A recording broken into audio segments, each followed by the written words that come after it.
অনেক বড়। মানে ভূতেরাও শুই না, খালি তোমরাই শু। অনেক কষ্টের কাজ। সুপ্রিয় দর্শক শ্রোতা, আজ ব্রডকাস্টের মধ্যে একটা অতি গুরুত্বপূর্ণ এবং অদ্ভুত একটা বিষয় নিয়ে আলোচনা করব। আমরা সব সময় মানুষ, প্রাণী, পশু পাখি, গাছপালা এগুলার অধিকার নিয়ে কথা বলি, কিন্তু একটা কমিউনিটির কথা আমরা কখনো বলি না, সেটা হলো ভূত। আজকে আমাদের সাথে আছে একজন বিশেষ অতিথি, যিনি মানুষের না, ভূতেদের অধিকার নিয়ে কথা বলেন। প্লিজ ওয়েলকাম শাকিল ভাই। ধন্যবাদ। অনেকেই ভাবে যে ভূত হচ্ছে ভয় পাওয়ার জিনিস। না ভাই, ভূতেরাও একসময় মানুষ ছিল, সেই দিকটা কেউ ভাবে না। আসলে এখন আমি আর মানুষের দিকে ফিরেও তাকাই না। আমার কাজ কারবার সব ভূত নিয়েই। আপনি আপনার কাজটা বোঝান। আসলে আপনি ভূতেদের পক্ষে কি করেন? আমি হচ্ছি হিউম্যান স্পিরিট কমিউনিকেশন স্পেশালিস্ট। যে সব ভিকটিম ভূতেদের বাড়ি থেকে উচ্ছেদ করে দেওয়া হয়, আমি তাদের পক্ষে কথা বলি। ভূতেদের সবচেয়ে বড় অভিযোগ কি আপনার কাছে? ভূতেরা এখন আসা আমার কাছে যে অভিযোগটা করে সেটা হচ্ছে, ওরা যখন এখন ভয় দেখাতে যায় তখন মানুষ ভয় পায় না। তারা সারাদিন মোবাইলে স্ক্রলিং নিয়েই ব্যস্ত থাকে।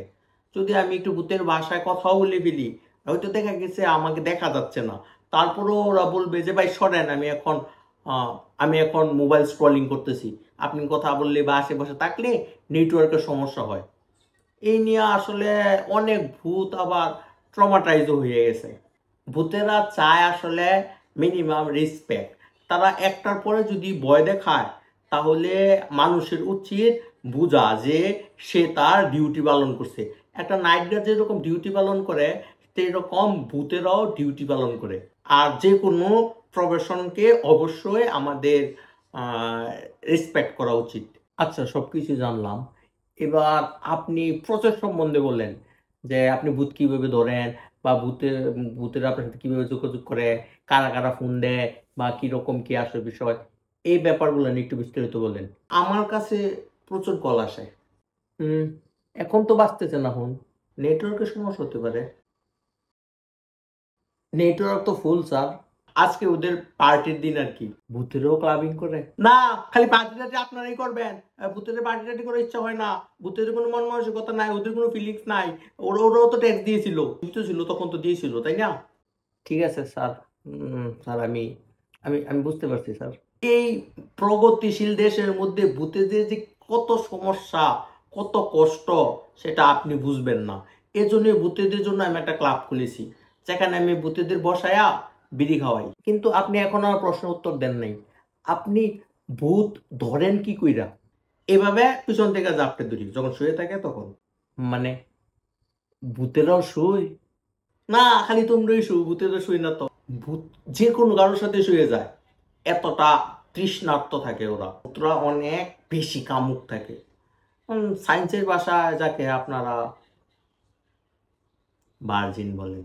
তো আপনি বলতে চাচ্ছেন যে একজন ভার্জিন মানুষই ভূত হয়? ভার্জিনরাই তো ভূত হয়। আপনি যদি দুনিয়ার মধ্যে আনস্যাটিসফ্যাকশন থাইকা তারপর মারা যান, তাহলেই তো ভূত হয়। অতৃপ্ত আত্মাই তো ভূত। তাহলে স্যার এই সমস্যার সমাধান কি? কি করা হয় তাদের সাথে? স্যাটিসফাই করা লাগে। আমি 16-17 হাজার ভূতকে এই পর্যন্ত স্যাটিসফাই করছি। স্যার এটা তো বিশাল বড় নাম্বার। অনেক বড় নাম্বার, অনেক বড়। স্যার আপনার ইকুইপমেন্টগুলো দেখান। জিনিস দেখবেন আপনি না? স্যার আপনি ভূত ধরার জন্য কোনো না কোনো ইকুইপমেন্ট তো ইউজ করে, ঠিক না? আমার দর্শকও দেখতে চায়, দেখার জন্য পাগল হয়ে আছে। ভূত ধরার জন্য খুবই ভালো একটা ইকুইপমেন্ট আছে, দাঁড়ান আপনাকে দেখাচ্ছি। প্রথমবারের মতো আমরা ভূত ধরার ইকুইপমেন্ট দেখবো। আমার আমার মধ্যে খুব এক্সাইটেড হচ্ছে। দেখেন গায়ের লুমগুলো দাঁড়ায় গেছে। বিদেশি যে সায়েন্টিস্টগুলো আছে এই সায়েন্টিস্টগুলা এটা আবিষ্কার করছে।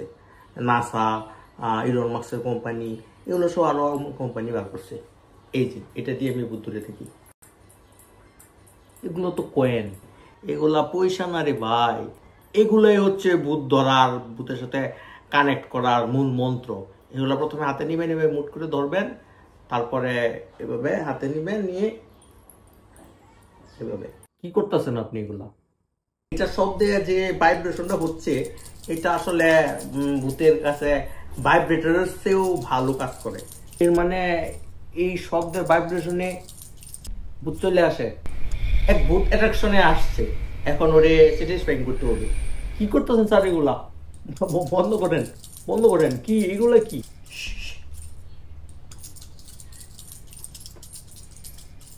অনেক কষ্টের কাজ।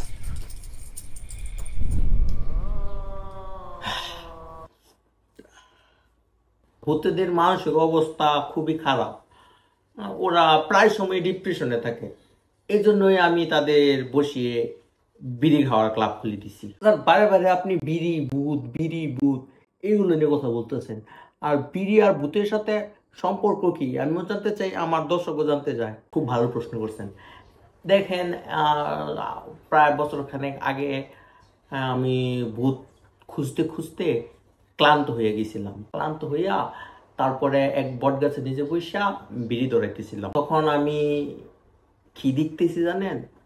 দেখতেছি চিনস আর মিয়া খলিফার একটা ভিডিও চলতেছে। কি বলতেছেন স্যার এগুলো আপনি পডকাস্টের মধ্যে? ফালতু কথা বন্ধ করবেন। আর সিন্স ভাই আর সানিলন ভাইয়ের কোনো ভিডিও বের হয় নাই। আচ্ছা, তাহলে তাহলে অন্য কারো ভিডিও হবে হয়তো। আমি দেখতেছি যে পিছন থেকে এসে কেউ আমার কাছে বিড়ি চাইতেছে। তো আমি বিড়ি পাস করলাম, দেখি হাওয়ার মধ্যে বিড়ি বাইশা আছে। পফ পফ পফ পফ শব্দ হইলো, বিড়ি শেষ। মানে একজন ইনভিজিবল মানুষ দেখা যাইতেছে না, কিন্তু বিড়ি খাইতেছে। এটাই বলতে চাচ্ছেন আপনি? জি। তো তারা সিগারেট খায় না? না না, সিগারেট খায় না। সিগারেট খেলে ক্যান্সার হয়। আচ্ছা, জি। আপনার ভবিষ্যৎ পরিকল্পনা কি? ভবিষ্যতে একটা অ্যাপস বানাতে চাই, যেটা নাম হবে ভূটিফাই। ভূতেরা সেখানে নিজেদের লোকেশন আপডেট করবে, আর যেন মানুষরা জানতে পারে এখন ভূত কোথায় আছে, এবং যাতে ভূত মানুষগুলো ওখানে থাকলে ভূত যাতে গিয়ে তাদের সহজে ভয় দেখাতে পারে। আচ্ছা স্যার, আপনি যে ভূতগুলো নামাইছেন, এই ভূতগুলা পাঠানোর ব্যবস্থা করেন, স্যাটিসফাই করেন, তাহলে চলে যাবে। আমি আমি কিভাবে স্যাটিসফ্যাকশন করব? ঠিক আছে, তাহলে আমি যাই। আমি আমি পারবো না স্যার, আপনি স্যাটিসফাই করতে থাকেন।